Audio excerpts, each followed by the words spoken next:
हार्दिक धन्यवाद व्यक्त गर्न चाहन्छु उद्घोषकज्यू। इस मंगोल नेशनल अर्गनाइजेशन को ऐतिहासिक 6औं राष्ट्रीय महाधिवेशन खुला घोषणा सभा कार्यक्रम का सभाध्यक्षज्यू, इस कार्यक्रम का प्रमुख अतिथि नेपाल को समग्र 3 करोड़ नागरिकहरू को भविष्य को ढुकढुकी संगठन को ऐतिहासिक 6औं राष्ट्रीय महाधिवेशन को बंद सत्रबाट निर्विरोध रूप में निर्वाचित हुनुभएका शालीन नेता, संगठन का श्रद्धेय केंद्रीय प्रेसिडेंट बुद्धलाल मेचेज्यू, कार्यक्रम का विशिष्ट अतिथि संगठन का केंद्रीय सभा का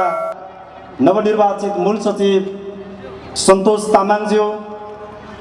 व्यासमा सँगसँगै आसन ग्रहण गरेर बसिराख्नुभएका विशेष अतिथि ज्यूहरू, संगठनको ऐतिहासिक 6औं राष्ट्रिय महाधिवेशनको बन्द सत्रबाट निर्वाचित भएर आउनुभएका निर्वाचित सम्पूर्ण केन्द्रीय सर्वोच्च सभा, केन्द्रीय सभाका पदाधिकारी ज्यूहरू, विभिन्न प्रदेश सभाका अध्यक्ष ज्यूहरू, प्रदेश सँगसँगै देशको नेपालको सुदूर पूर्व मेचीदेखि सुदूर पश्चिम महाकालीसम्मबाट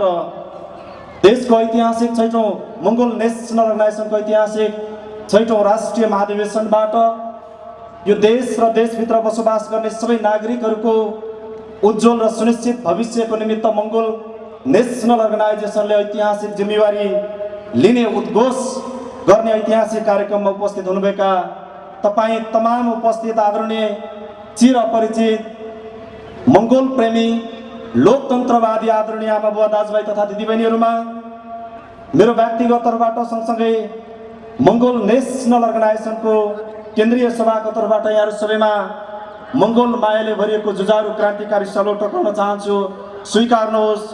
जय मंगोल। पक्कै पनि यति बेला हामी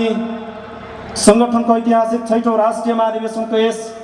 घोषणा सभा कार्यक्रममा सरिक भइराखेका छौं। समयको पाबन्दी छ। व्यासमा संगठनका अग्रज नेतृत्व पंक्तिबाट आगामी 5 वर्ष पछाडि यो देशलाई कुन गन्तव्यमा कसरी पुर्याउने भन्ने युगान्तकारी सम्बोधन बाँकी नै रहेको कारणले गर्दाखेरि म तपाईहरुसँग लामो समय लिन चाहन्न। विशेष मन्तव्यहरू आउन बाँकी रहेको कारणले गर्दाखेरि तपाईहरु आफ्नो व्यस्त समयको बावजुद संगठनको यस ऐतिहासिक 6औं राष्ट्रिय महाधिवेशनको घोषणा सभा स्थलबाट देशको 3 करोड़ नागरिकहरूको निमित्त कोसेली लिएर जानको निमित्त आइपुग्नु भएको छ। यस कारणले गर्दाखेरि पनि म लामो मन्तव्य राख्न चाहन्न। विशेष गरी मंगोल नेशनल अर्गनाइजेसनको यो ऐतिहासिक 6औं राष्ट्रिय महाधिवेशनको खुल्ला घोषणा सभासम्म आइपुग्दै गर्ने क्रममा देशमा पछिल्लो समयमा घटेका राजनीतिक घटना परिघटनाहरूलाई हामीले नजिकबाट निहालिराखेका छौं। यो सबै कुराको प्रभाव भनेको मंगोल नेशनल अर्गनाइजेसन र यो संगठनको फाउन्डर प्रेसिडेन्ट महामानव डाक्टर गोपाल गुरुङज्यूले चाल्नु भएको कूटनैतिक रणनैतिक कदमको कारणले गर्दाखेरि देशको परिवेश यो स्थितिमा आइपुग्न विवश भएको छ। आज देशमा घटिराखेको घटना परिघटनालाई हामीले नजिकबाट निहालेर हेर्ने क्रममा मंगोल नेशनल अर्गनाइजेसनका संस्थापक प्रेसिडेन्ट महामानव डाक्टर गोपाल गुरुङज्यूले सधैँभरि भन्नुहुन्थ्यो, यो देश नेपाललाई लागेको रोगको अन्त्य गर्नको निमित्त त्यो ओखतीको रूपमा काम गर्ने मंगोलवाद दर्शन बुझ्न सक्ने एउटा सुसज्जित नागरिकहरूको समूह निर्माण हुन जरुरी छ। राजनैतिक रूपमा चेतनशील मंगोल समुदायहरू तयार गर्न जरुरी छ। सँगसँगै यो देशलाई परिवर्तनको दिशामा अगाडि बढाउनको निमित्त एउटा बृहत्तर मंगोल शक्तिको खाँचो परेको छ। जुन दिन यो देशमा बृहत्तर मंगोल शक्ति बनेर जान्छ तब मात्र देशमा रहेका यो परम्परागत मानसिक रोगी शासक वर्गहरूको हातबाट देशको सत्ता खसिसकेपछि मात्र बल्ल देशले काँचुली फेर्न थाल्नेछ भन्ने कुरा यो संगठनको फाउन्डर प्रेसिडेन्ट महामानव डाक्टर गोपाल गुरुङज्यूले बताउँदै आउनु भएको कुरा तपाई हामी माझ सर्वविदितै छ। यो देश परिवर्तनको दिशामा अगाडि सार्नको निमित्त आजभन्दा झन्डै 7 दशक अगाडि देशमा भएको जुन एउटा क्रान्ति थियो, देशबाट राणाहरूको अन्त्य भइसके पछाडि राणाहरूको हातमा रहेको सत्ता देशको जनताको हातमा आएपछि मात्र बल्ल तपाईँ हामीले अनुभूति गर्ने, तपाईँ हाम्रो समस्या बुझ्ने, तपाईँ हाम्रो अभावलाई बुझ्ने नेतृत्व सत्तामा आएपछि मात्रै हाम्रो समस्या समाधान भएर जान्छ। यस कारणले गर्दाखेरि देशको राजनैतिक सत्ता, देशको राजकीय सत्ता राणाको हातबाट खस्न जरुरी छ भन्ने कुराको बीजारोपण जनताको तहमा आएर देशमा भएको एउटा आन्दोलनले राणाहरूको हातबाट सत्ता त खसाल्यो, तर त्यो राणाको हातबाट खसेको सत्ता फेरि उसैको सम्धि खलक शाहहरूको हातमा गएर सत्ता पछिरिनु पर्ने स्थिति सिर्जना भयो। शाहहरूको हातमा परेको सत्ता 10 वर्ष बित्दा नबित्दै 2017 सालमा फेरि पनि शाह राजा महेन्द्रले सत्तालाई कु गर्दै फेरि पनि उही तानाशाही प्रवृत्तिको सुरुवात गरिसके पछाडि देशमा जन्मिँदै गरेको, हुर्किँदै गरेको नयाँ पुस्ताले फेरि त्यसको विरोधमा आन्दोलन मचाउन सुरु गर्यो। त्यो आन्दोलनको नेतृत्वकर्ताको रूपमा यो संगठनको संस्थापक प्रेसिडेन्ट महामानव डाक्टर गोपाल गुरुङज्यूले देशभरिका मंगोल समुदायका नागरिकहरूलाई राजनैतिक रूपमा चेतनशील बनाएर लोकतन्त्रको निमित्त आवाज उठाउन सक्ने नेतृत्व पंक्ति बनाएर अगाडि बढाउनको निमित्त गोपाल गुरुङले संघर्ष गर्दै गरेको कुरा थाहा पाइसके पछाडि देशमा रहेका शासकहरूले मंगोल नेशनल अर्गनाइजेसन र देशको बृहत्तर मंगोल शक्तिलाई रोक्नको निमित्त फेरि पनि षड्यन्त्र गरेर 2046-47 सालको आन्दोलन, खासमा त्यो आन्दोलन भनेको शाह राजा राणाहरूको हातमा भएको एक तन्त्रीय शासन पद्धतिमा रहेको सत्ता र शक्तिलाई छिनालेर देशको बहुसंख्यक नागरिकको हातमा सत्ता र शक्ति ल्याउनको निमित्त आन्दोलन हुने परिस्थिति थियो। तर त्यति बेला पनि देशमा षड्यन्त्र भएर महामानव डाक्टर गोपाल गुरुङज्यूको दर्शन र सिद्धान्त बुझेर देशको बृहत्तर मंगोल समुदायहरू एउटा बृहत मंगोल शक्ति बन्न दिनु हुँदैन भन्ने कुरा बुझेका कारणले गर्दाखेरि सर्वभरा र सर्वहाराको नारा लगाएर हाम्रो मान्छेलाई फेरि त्यहाँ पनि अल्मल्याउने काम भयो। त्यस पछाडि संगठनका फाउन्डर प्रेसिडेन्ट महामानव डाक्टर गोपाल गुरुङज्यूले सन् 1989 जनवरी 1 तारिकको दिनमा भद्रकोल जेलभित्र नै मंगोल नेशनल अर्गनाइजेसन जस्तो राजनैतिक संगठनको स्थापना गरेर देशको सबै नागरिकहरूलाई राजनैतिक रूपमा चेतनशील बनाएर आफ्नो गुमेको हक अधिकार र अस्तित्व सुरक्षित गर्नको निमित्त राजनैतिक रूपमा चेतनशील बनाउने अभियानलाई अगाडि सार्दै लाँदाखेरि झन्डै झन्डै त्यसको मंगोल नेशनल अर्गनाइजेसनको स्थापना भएको करिब 2 दशकको अन्तरालमा देशमा लोकतन्त्र घोषणा गर्नै पर्ने परिस्थिति बनिसके पछाडि आज लोकतान्त्रिक मुलुकमा मंगोल शक्तिहरू एकट्ठा हुन लागेको देखेको कारणले गर्दाखेरि देशका शासकहरूले अहिले षड्यन्त्र गरिराखेका छन्।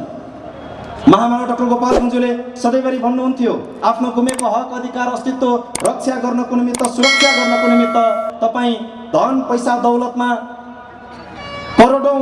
लाखौं अरबौं पैसा कमाएर तपाईको हक अधिकार अस्तित्व सुरक्षित हुँदैन। तपाईको आफ्नो हक अधिकार अस्तित्व सुरक्षित गर्नको निमित्त राजनैतिक रूपमा सोचबुझ राख्नुपर्छ, राजनैतिक रूपमा चेतनशील भएर एकट्ठा हुनुपर्छ। यसको निमित्त मंगोल नेशनल अर्गनाइजेसन र स्वतन्त्र रूपमा राजनीति गर्नको निमित्त लोकतन्त्रको विकल्प छैन भन्ने कुरा गोपाल गुरुङले अगाडि सारेर बढाउनु भएको कारणले गर्दाखेरि अहिले देशमा देखा परिराखेको छ, विभिन्न खालको राजनीतिक घटना परिघटना भइराखेको छ। अहिलेको देशको राजनीतिले के ग्यारेन्टी गर्न खोजिराखेको छ भन्दा अब नेपालको पोलिटिकल ब्याटल ग्राउन्डमा जम्मा 2वटा प्रतिस्पर्धा हुँदैछ। एउटा मंगोल भर्सेस आर्यनको बीचमा प्रतिस्पर्धा हुँदैछ भन्ने सन्देश देशभरि सञ्चारित हुँदैछ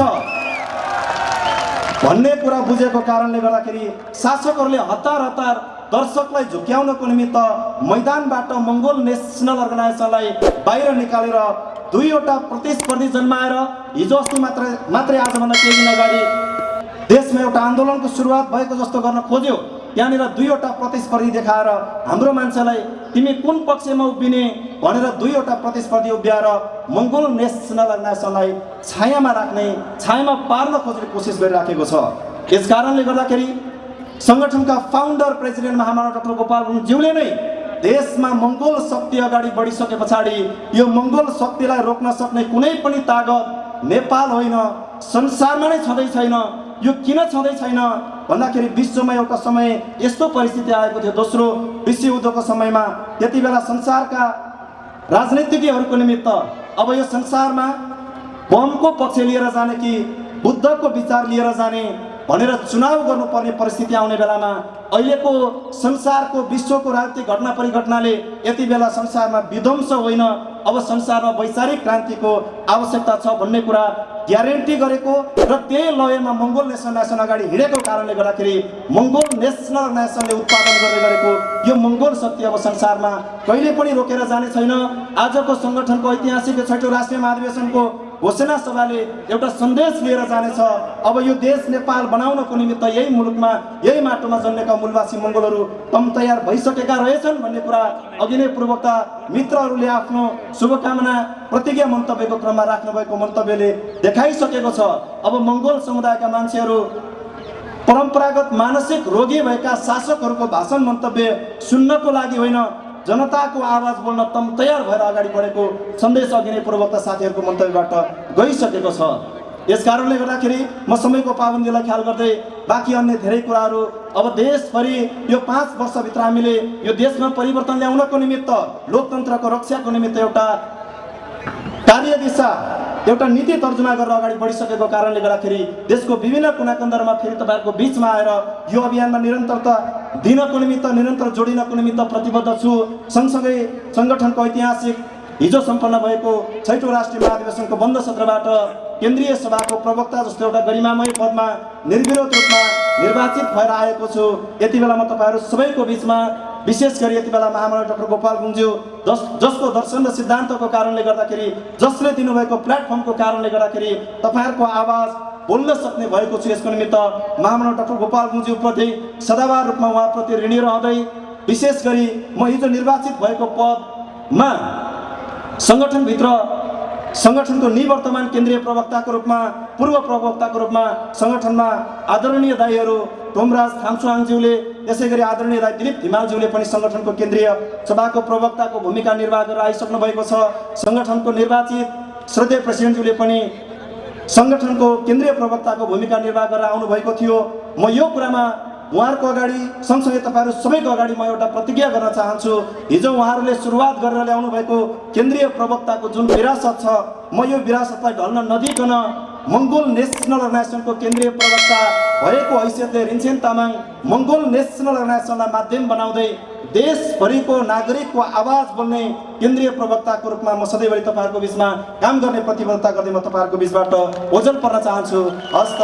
जय मङ्गोल।